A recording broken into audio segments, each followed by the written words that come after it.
महादेव कहते हैं कि भगवान के फैसले पर कभी शक मत करना, अगर सजा मिल रही है तो गलती भी अवश्य हुई होगी। घर के अंदर जी भर के रोना पर दरवाजा हंसकर ही खोलना, क्योंकि लोगों को जब पता चल जाता है कि सामने वाला अंदर से टूट चुका है तो लोग उसका जी भर कर फायदा उठाते हैं। लोग कहते हैं जब कोई अपना दूर जाता है तो बड़ी तकलीफ होती है, पर ज्यादा तकलीफ तो तब होती है जब कोई अपना पास होकर भी दूरियां बना ले। जिंदगी में खुश रहना चाहते हो तो सबसे पहले उन्हें भूल जाओ जो आपको भूल गए। इस दुनिया में ईश्वर के सिवा कोई किसी का नहीं होता। लाख निभावो रिश्ते कोई अपना नहीं होता। एक प्यारा रिश्ता वही होता है जिसे किसी एक का प्यार उसे मुक्त बनाता है। प्यार मतलब मेरे साथ हंसो लेकिन मुझ पर कभी नहीं, मेरे साथ रहो लेकिन मेरी वजह से कभी नहीं। जिंदगी से प्यार करो तभी तुम खुद से प्यार कर सकोगे, तभी तुम्हें कोई प्यार करेगा। ऐसे रिश्ते दिलों में प्यार लेकर बसते हैं जहाँ नफरत और जलन के लिए कोई जगह ही नहीं होती। हम सभी के जीवन में रिश्ते बेहद महत्वपूर्ण होते हैं।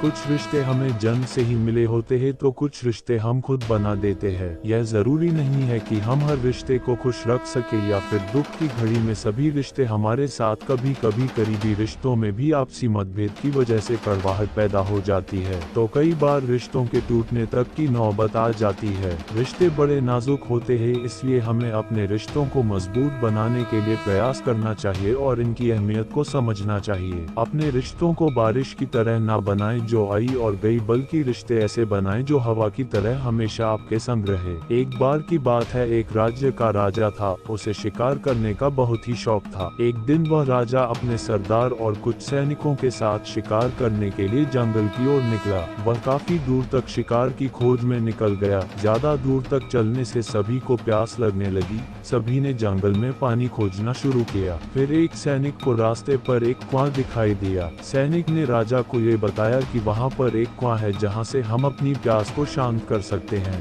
राजा ने उस सैनिक को आदेश दिया कि वहाँ से उसके लिए पानी लाया जाए। सैनिक राजा के आदेश का पालन करते हुए कुएं के पास पहुँच गया। वहाँ पर सैनिक ने देखा कि एक नेत्रहीन वृद्ध व्यक्ति रास्ते से जाने वाले लोगों की जल सेवा कर रहा है। सैनिक उस नेत्रहीन वृद्ध व्यक्ति के पास किया और वृद्ध आदमी से बोला, एक लोटा पानी दे, हमें कहीं आगे जाना है। ये सुनकर उस वृद्ध व्यक्ति ने जवाब दिया, यहाँ से चला जा मूर्ख, मैं ऐसे लोगों को पानी नहीं पिला था। ये सुनकर सैनिक तुरंत वहाँ से चला गया। ये बात सैनिक ने राजा के सरदार को जाकर बताई। फिर सरदार उस नेत्रहीन वृद्ध व्यक्ति के पास किया और कहा, हे वृद्ध, हमें प्यास लगी है, एक लोटा पानी दो। ये सुनकर उस नेत्रहीन वृद्ध व्यक्ति ने फिर पानी पिलाने से मना कर दिया। राजा की प्यास बढ़ती ही जा रही थी। सरदार ने राजा से कहा, उस कुएं पर एक नेत्रहीन व्यक्ति है जो पानी पीने से मना करा है।